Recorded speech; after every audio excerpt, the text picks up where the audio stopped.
Hello everyone, मैं रानी लता आप सभी का स्वागत करती हूँ अपनी रेसिपी चैनल में। और आप सब कैसे हैं? उम्मीद करती हूँ आप सभी बहुत अच्छे होंगे, मस्त होंगे, स्वस्थ होंगे। तो पहले तो मैं आप सभी को मकर संक्रांति की ढेरों शुभकामनाएं देती हूँ। आप सभी इसी तरह हंसते रहें, मनाते रहें और अपनी फैमिली के साथ हमेशा इसी तरह प्रसन्न रहे। तो इस मकर संक्रांति के अवसर पर मैं लेकर आई हूँ दो तरह की रेसिपी। तो फर्स्ट मैं बनाने जा रही हूँ लड्डू, और सेकंड रेसिपी के लिए आप थोड़ा वेट कीजिए। तो लड्डू बनाने के लिए मैंने ली है मूंगफली, तिल और नारियल। तो लो फ्लेम पर कढ़ाई को हमें गरम करना है। पहले जब कढ़ाई हमारे गरम हो जाए तो हमें ये मुरमुरे डालने हैं। मुरमुरे जो हैं वैसे तो ये सही है, लेकिन थोड़ा जब आप लड्डू बनाएं या फिर इनको कुछ बनाएं, चिक्की बनाएं, तो इनको हल्का सा आप गरम ज़रूर कीजिएगा। इससे क्या होगा कि इससे जो है इनका जो कुरकुरापन है वो कभी ख़त्म नहीं होता है, खाते टाइम भी, बनाते टाइम भी। तो इस तरह से इनको थोड़ा गरम करने के बाद फिर मैं करने लगी हूँ मूंगफली गरम। तो मूंगफली को भी हमें भूनना है, और जब ये भून जाए और इनका छिलका उतरने लगे तो फिर हमें क्या करना है कि गरम कढ़ाई में ही एक कटोरी लेनी है, और कटोरी की तली से हमें इसको अच्छे से इस तरह से रगड़ लेना है। इससे क्या होगा कि गरम गरम जो मूंगफली होती है उनके ऊपर से जो है छिलका आसानी से उतर जाता है। फिर आप इसको फटक लेते हैं। फटक मतलब आप इसको जो है इसका छिलका निकाल लेना है। उसके बाद हमें जो है, ये मैंने नारियल लिया था, ये सूखा नारियल है, तो उसको भी हमें भूनना है। इसको भी भूनना बहुत ज़रूरी है। भूनने से क्या होगा, जो इसके अंदर कच्चेपन की स्मेल होती है, मतलब खुशबू होती है, वो निकल जाती है। और तिल तिल मैं लास्ट टाइम पर भून रही हूँ गरम कढ़ाई में। फ्लेम को मैंने इस टाइम पे बंद कर दिया है, और गरम कढ़ाई में इसको छोड़ देना है, और 2-4 बार बस इसको ऐसे ही चला लेना है, तो ये अच्छे से फूल कर तैयार हो जाएंगे।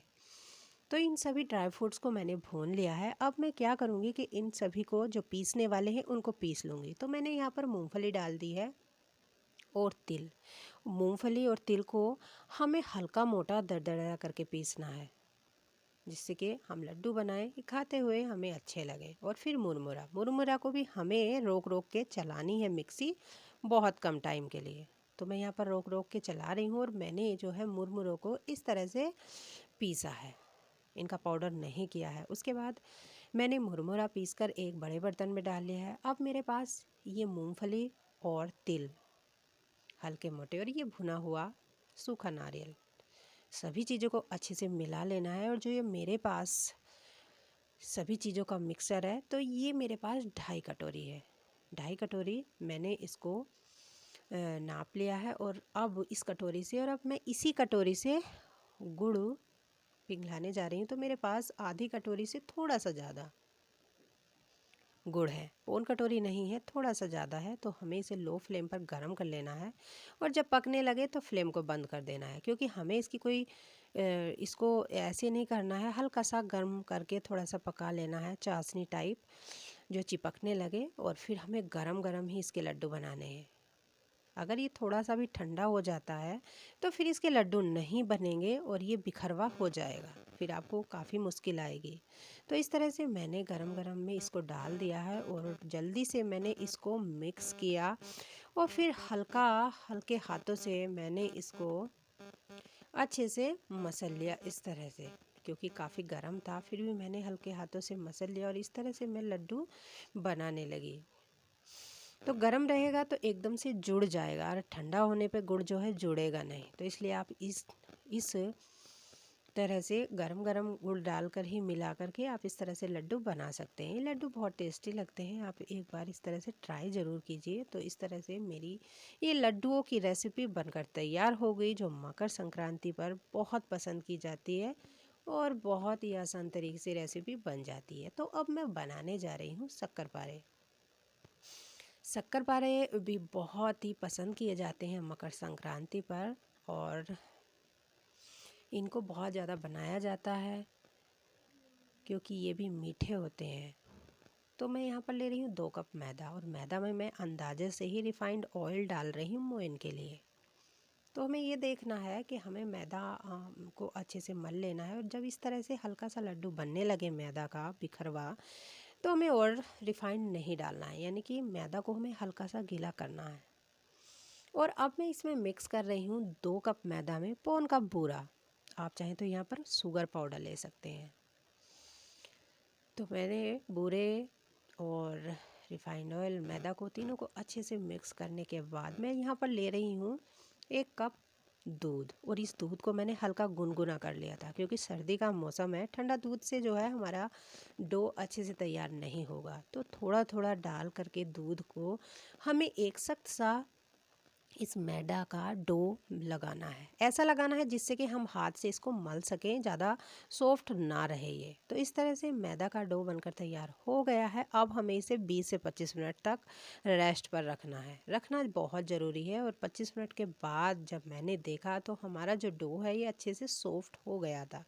तो अब फिर हमें इसको अच्छे से बनाना है, मलना है, जिससे कि हमारा जो ये डो है और अच्छे से तैयार हो जाए शक्करपारे बनाने के लिए। तो इस तरह से मैं यहाँ पर 3 बड़े बड़े गोले कट कर लूँगी। निशान लगा लिए हैं मैंने चाकू की मदद से। क्या होगा कि 3 बड़े बड़े जब हम एक साथ गोले बना लेंगे तो उससे क्या होगा, हमारे एक सारी बड़ी बड़ी रोटी बन जाएंगी। तो हम इनकी एक मोटी रोटी बेलेंगे।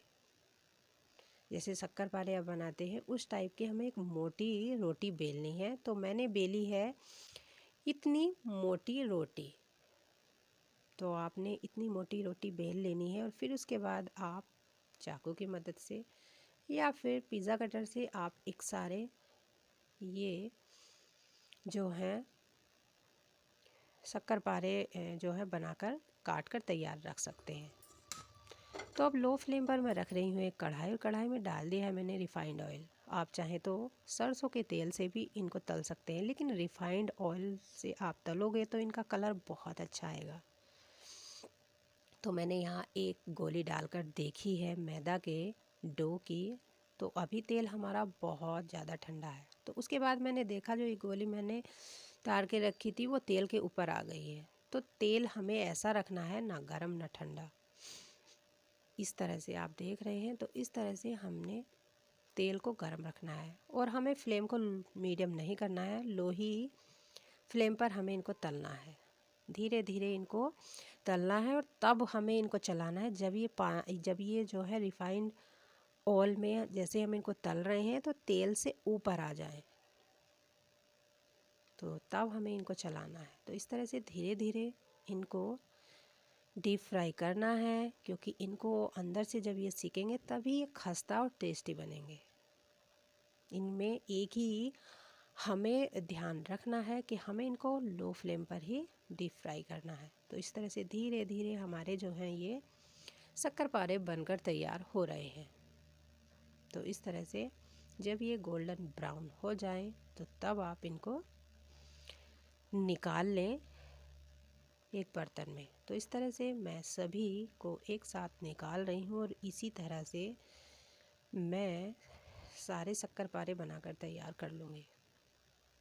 तो इस तरह से हमारे शक्करपारे बनकर तैयार हो गए हैं। तो कितने इजी हैं इनको बनाना, बहुत ही आसान है, कम खर्च कम सामान और